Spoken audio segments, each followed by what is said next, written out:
The multi-trillion-dollar question, is college worth it or is it a waste of time? I can tell you straight up, I'm a college dropout and a multi-millionaire. So right from the jump, you know that college is not necessarily the only option out there for you to get to success. In this video, I'm gonna show you how to determine if college is a good choice for you or not. And if you stick around till the end, I'm gonna tell you one huge thing to be cautious of when going to college that nobody talks about nowadays. This is Austin Rutherford, where we talk business, finance, and real estate.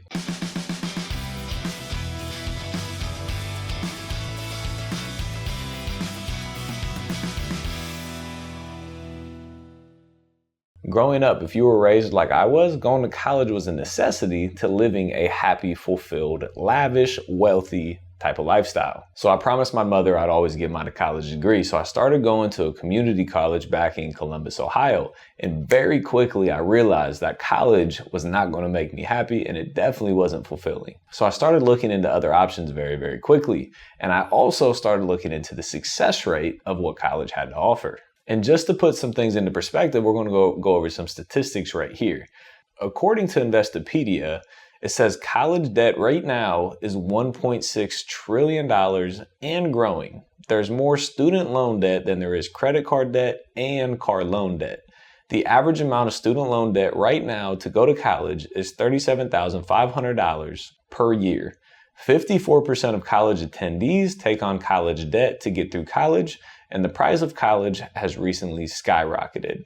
According to Washington.edu, 53% of all college graduates right now are either unemployed or working a full-time job that does not require a bachelor's degree.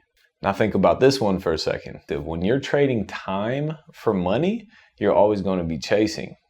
And that's what college teaches you. That's what the real world teaches you, is to go to school, get a degree, get a job, go back to school, get a better degree, get another job, and then sit there the rest of your life and pay off your college debt.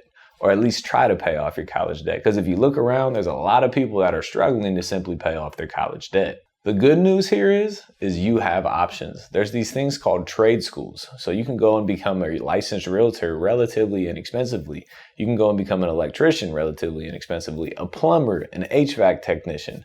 There's a lot of other options out there that aren't discussed that much. And the average debt for people coming out of those types of colleges like trade schools, according to collegescholarship.org, is less than $10,000 in total once leaving college. That is 1/3 of the amount of debt that you would come out of if you were to go to a 4-year college. Electricians, for example, make $50,000 to $100,000 a year. And I'm in construction, I'm in real estate. We're having a hard time getting people to work for $20,000 to $25 an hour, which is $50,000 to $75,000 per year. And we're still struggling having people work those jobs. There's plenty of opportunity out there right now.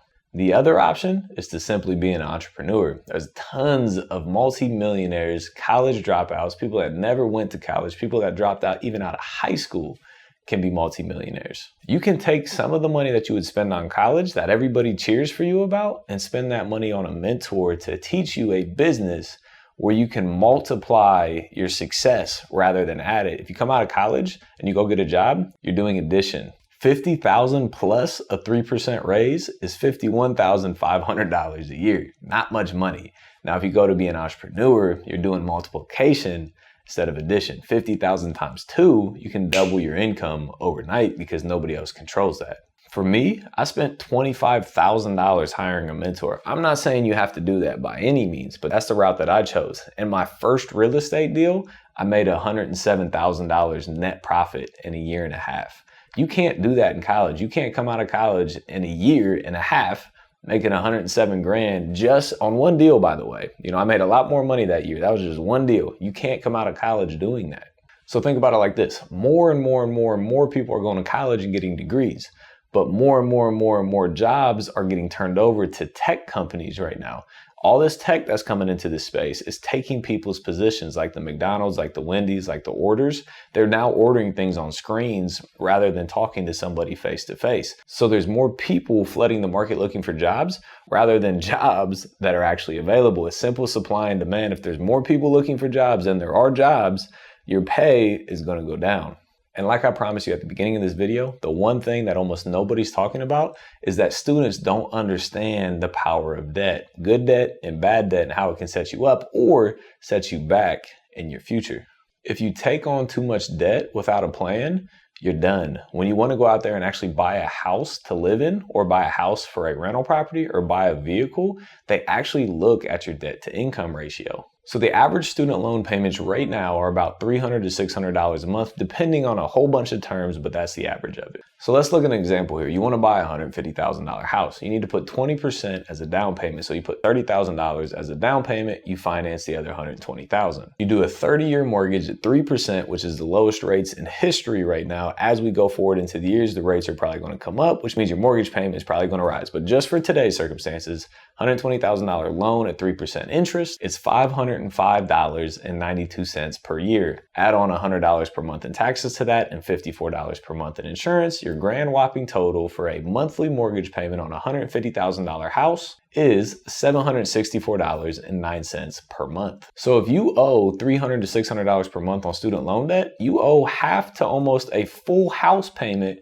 just paying off your student loan debt. So let's put real numbers on this. You have a car as well, and you pay $400 a month for your car. You pay $500 a month for your college student loan payments. To qualify to buy this exact same house with a total monthly liability of $1,664, which is the car plus the college plus the house payment, assuming you have no other debts out there, no credit card bills, nothing like that. So assuming no other debts, you would have to be making $4,622 per month just to qualify to be able to purchase that house. That's $55,000 a year immediately coming out of school. Again, that's assuming that there's no other payments out there and that the interest rates have not increased by the time that you get out of college or by the time that you look to buy a house. So if you ever want to actually be a homeowner, these are things that you have to take into account. I know people whose student loan payments are over $1,000 a month. You know, their income has to be a lot higher to be able to afford a house. And by the way, a $150,000 house is not that much in a lot of the areas in the country. Most people are looking to buy houses in the $300,000 or $500,000 range just to get into an entry-level house. Again, your income has to be exponentially higher because you have to pay your student loan payments, and that factors in to your debt to income ratio. These are the things that nobody talks about. They just say, go to college, take on a whole bunch of debt. If you need some extra money, just borrow that too. Oh, and by the way, here's some credit cards to help you get through college. And then come out of college and try to figure out a way to survive and live and have the American dream of home ownership. It doesn't always quite work like that. You have to think about that going into it and understand what debt truly means to be able to make an educated decision. And that was my hope of doing this video for you here today. You have to be able to do the calculations correctly and not take on massive amounts of debt just because your friends or your parents or your grandparents or your principal told you to do so. So I just wanted to shoot things straight with you. So comment below, let me know what your thoughts are. If you were aware of this going into college, or if you're personally going through this experience right now, drop a comment below so other people watching this video can understand that this is not a game. This is serious life-changing decisions that people have to be making. And a lot of people are still kids, 17, 18, and 19 years old. So drop a comment below, smash that like button for the YouTube algorithm, click that subscribe and notification bell. And as always, thank you for being here. We'll see you on the next one.